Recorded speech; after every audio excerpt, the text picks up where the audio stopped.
यह रस बहुत निर्मल और साफ है और थोड़ी सी तवज्जो अंतर में करने से मिल सकता है।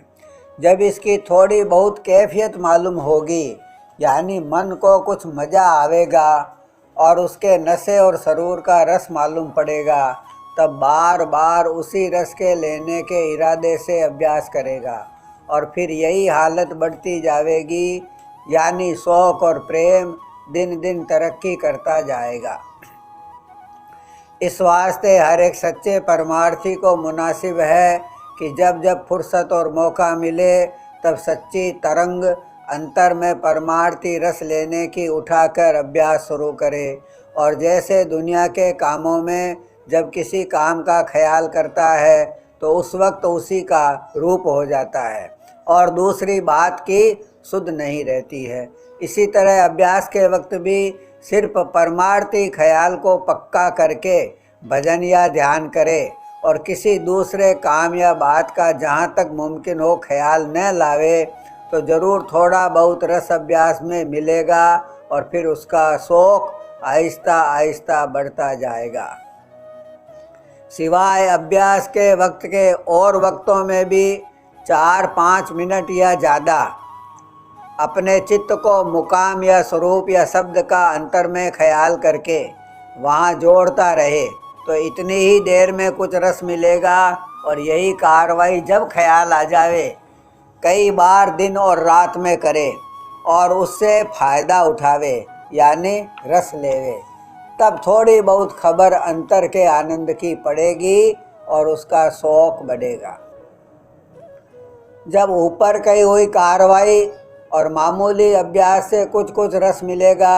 और राधा स्वामी दयाल की दया और कुदरत थोड़ी बहुत नज़र आएगी, तब किसी कदर प्रेम उनके चरणों में पैदा होगा और दर्शनों का शौक़ बढ़ेगा और फिर अभ्यास भी ज़्यादा दुरुस्ती से बन पड़ेगा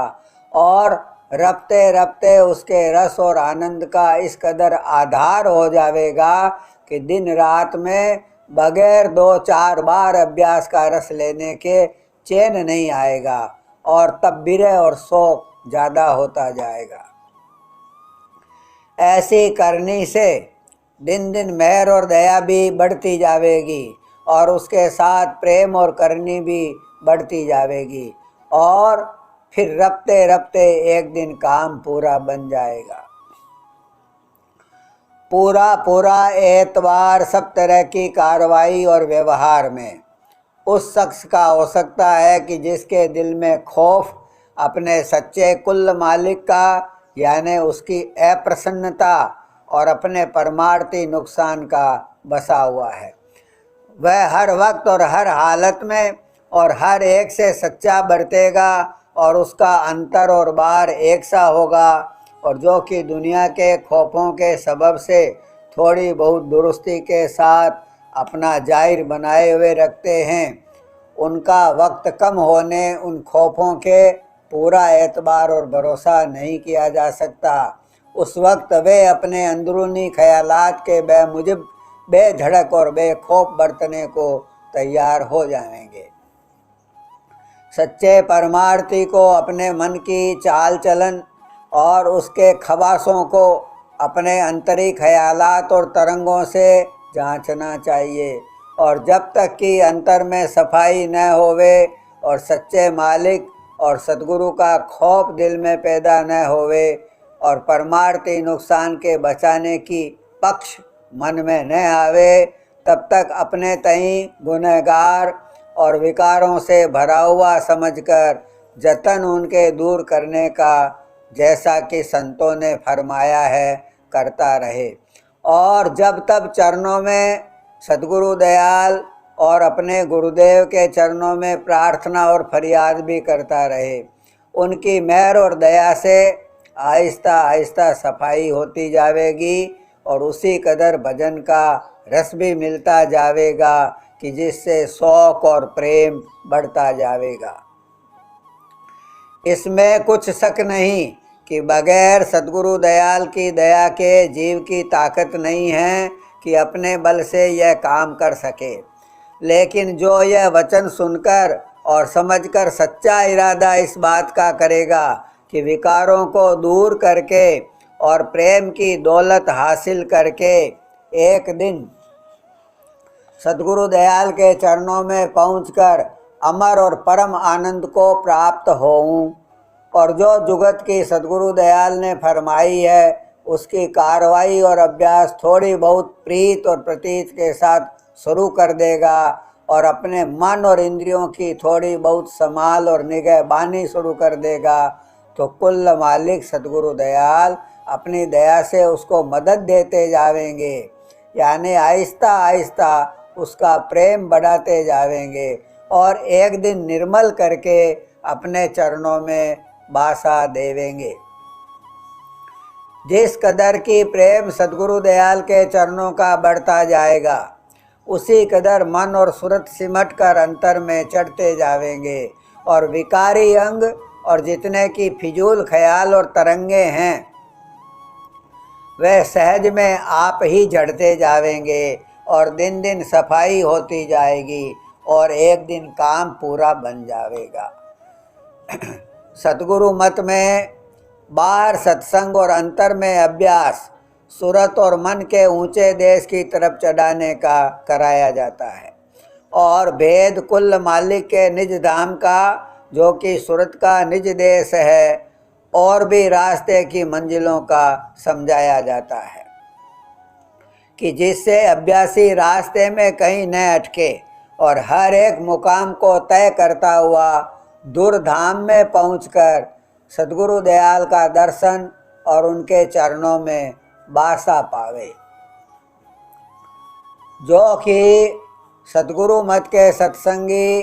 कुल मालिक सद्गुरु दयाल का इष्ट बांध कर और उनके चरणों की शरण दृढ़ करके उनके निज धाम में पहुंचने की आशा रखते हैं और उसको दिन दिन बढ़ाते और मजबूत करते जाते हैं और जिस कदर जिस किसी से बन सकता है उसी मुआफिक रोज़मर्रा अभ्यास सूरत और मन के उसी तरफ के चढ़ाने का करते हैं। उस वास्ते उनके मन में तड़प और बेकली ऊंचे देश की तरफ चलने और चढ़ने की बराबर लगी रहती है। सूरत शब्द योग का अभ्यास असल में जीते जी मरने का अभ्यास है, यानी जैसे कि सूरत आखिरी वक्त पर मौत के वक्त पर पैरों से आँखों तक खिंचती हुई मालूम होती है, ऐसे ही जीते जी अभ्यास के समय उसका खिंचाव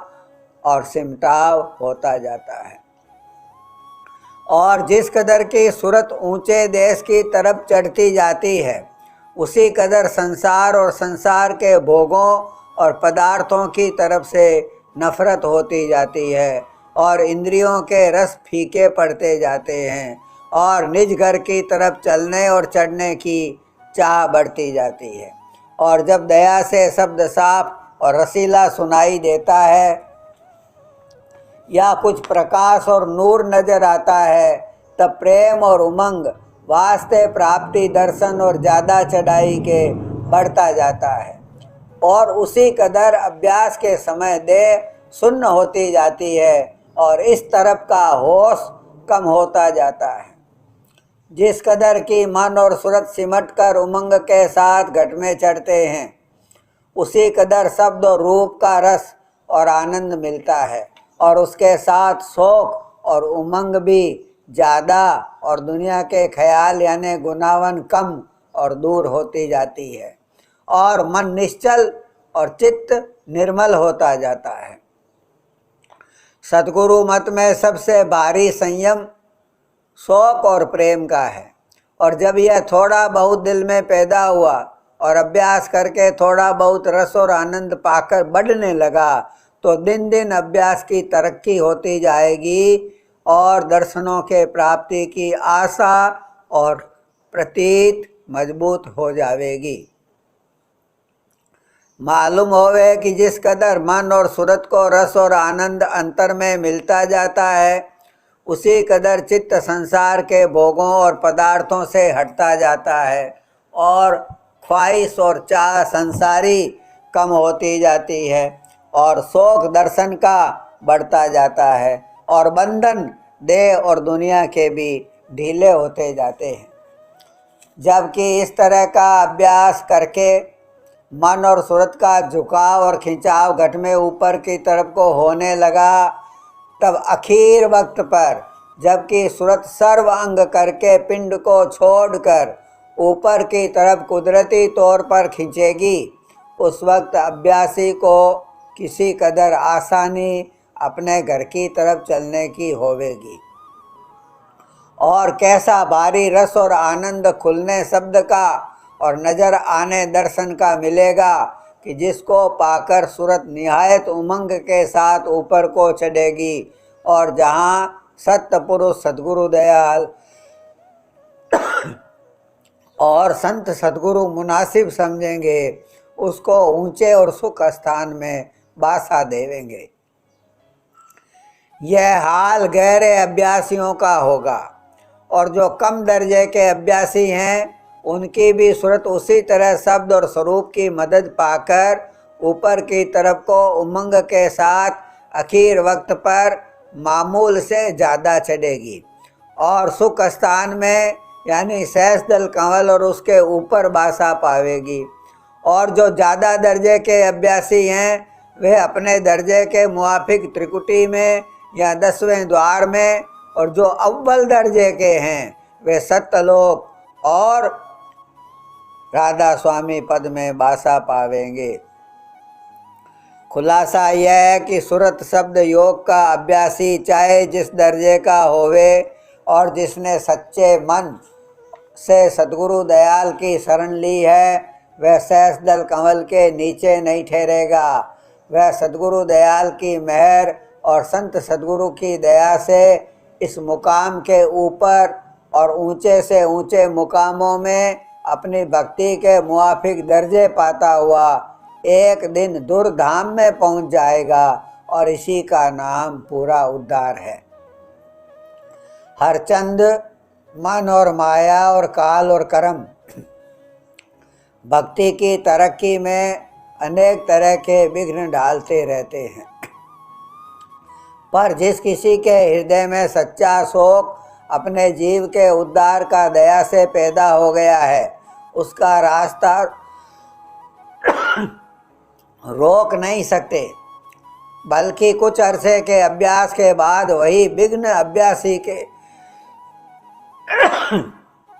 मददगार हो जाते हैं, और इस तौर पर सद्गुरु दयाल की दया से रास्ता सहज में तय हो जाता है। कुल मालिक सद्गुरु दयाल इस कदर अपने भक्तों पर जो सच्चे मन से